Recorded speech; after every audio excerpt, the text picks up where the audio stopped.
gigante, que gente pequenina já é gente, toda gente pode ser gigante. Do you know what is this? This is the most important thing I'm doing in my life nowadays. And today, I'm going to explain the story behind this video clip. That's me when I was a little girl. I remember that my parents used to tell me to never talk to strangers on the street. Have you ever heard it from your parents? Yeah? But that's good. That's a good alert.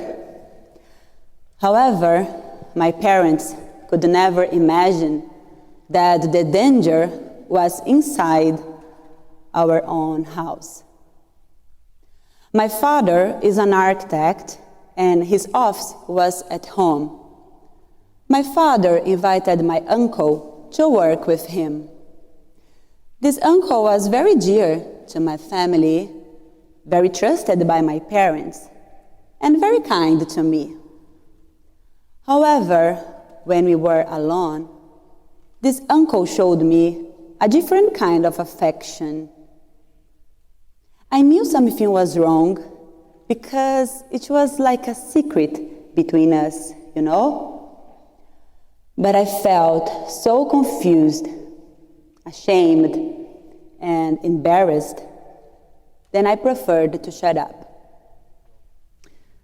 I never learned about body boundaries or how to say no when you feel uncomfortable or how to identify abusive situations. But what is interesting is that when I was around 13 years old, I learned about sexuality at school. But they mentioned only about puberty, how to prevent HIV and teenage pregnancy, which is very important, of course. But at that time, I was suffering sexual abuse almost every week for 3 years, and I didn't even know it.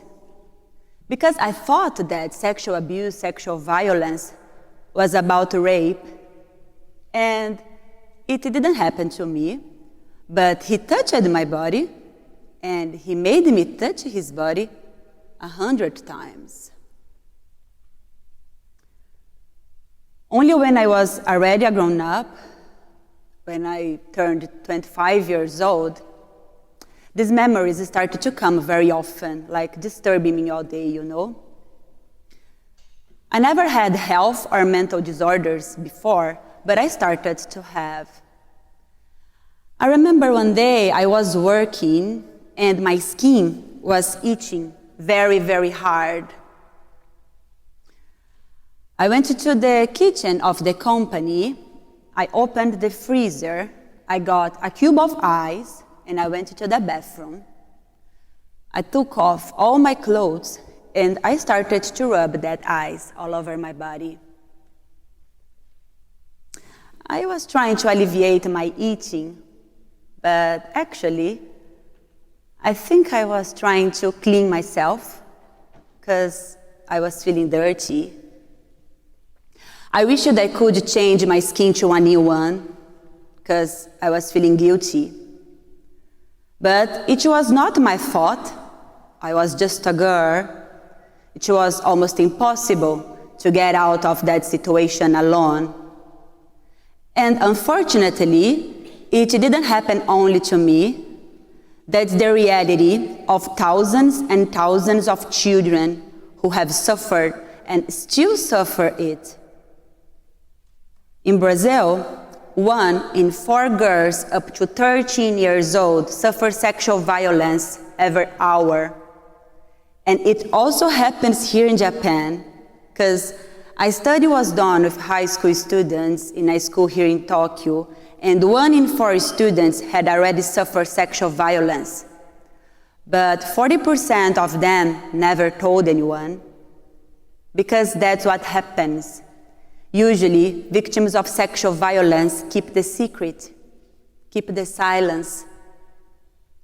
But silence only favors the abusers.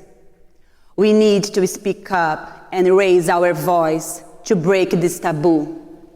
It's time to understand how serious, how grave, how destructive one coward and criminal attitude by an adult can cause in a child's life. A trauma that is carried all the way to adulthood. So, I decided to come to Japan to get a master's degree in the field of international peace studies, because I believe that peace only exists when children are fully protected. And in my thesis, I found one way to achieve this and to prevent child sexual abuse. I call this concept self-protective education, to teach children and young people two things. First, how to identify abusive situations, and second, how they should act when they find themselves in a situation of abuse. So I was trying to find one way to put my concept into practice when the pandemic broke out. And the first thing I thought was that more and more children might be suffering sexual abuse, because if most abuses happens at home and they were in social isolation, so they would be even more in danger, right? Yes. Unfortunately, I was right, because the number of sexual violence against children increased by 670% in one neighborhood in my city, São Paulo. It's unacceptable. I said, I need to do something. I need to put my research into practice. But how? How can I do this? How can I help children there in Brazil since I am here in Japan? Then I opened my social media, and guess what? All my friends were doing TikTok challenges, but it helped me to have an insight. I said, what if I create a song? Because I believe in the power of music. Music can communicate, music is uplifting, and an educational song could spread my ideas in a softer way. You know, it's a sensitive topic, so it should be a song to inspire, empower, and embrace children at the same time. And so the thing that happened after this is that I could not do this alone, because I realized that I'm not a good composer, but I believe in the power of connections too. So I started to talk to my friends to help me. And my friend Ana connected me to Bruna Caran, who is a famous singer and composer in Brazil. She had just become a mother, and to my pleasure, she accepted my offer to compose the song. I also invited other volunteers with different skills, and we worked very, very hard, like facing 12 hours of time zone. I was here in Japan, they were there in Brazil. I didn't sleep for 1 month, but anyway, the most important thing is that on May 18th, the National Day to Combat Child Sexual Abuse in Brazil, we launched the song and the campaign Ninguém Mexe Comigo, which literally means nobody messes with me. And the lyrics of the song are powerful, because we teach 4 main actions for child protection, which are scream, run, tell, or call 100. That's the human rights number in Brazil to denounce this kind of violations. And I'm gonna show now the second part of that video I started showing in the beginning. Ninguém mexe comigo, o meu corpo é meu abrigo. Só quem me tem respeito é que pode se aproximar. Se eu achar estranho o jeito de alguém me encostar, eu vou gritar. Ah! Se eu achar suspeito o jeito de alguém me mexer, eu vou correr. Se alguém me maltratar, eu vou contar. Se eu for contar e não souber pra quem, eu disco sem. Eu disco sem. Eu disco sem. Eu disco sem. Não se você achar que alguém por perto está fazendo algo que não é certo, tipo, fingir ser amigo e fazer maldade contigo, como te tocar, olhar, fotografar ou se mostrar. E se disser que se você contar não vão acreditar, não importa quem seja, se proteja, ouça bem, gritar, correr, contar ou discar sem. A culpa não é sua, ouça bem, gritar, correr, contar ou discar sem. Eu disco sem, eu disco sem, eu disco sem.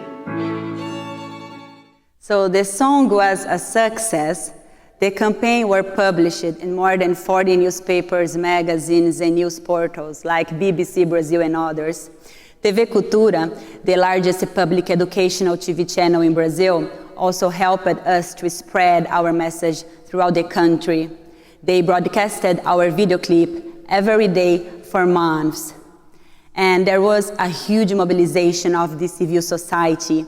We have received dozens of videos of family, children, adolescents, childhood professionals, social workers, police, like everybody was singing our song. And I also received 2 important awards, a Human Rights National Award and the Soka University Vinci Award for social contribution.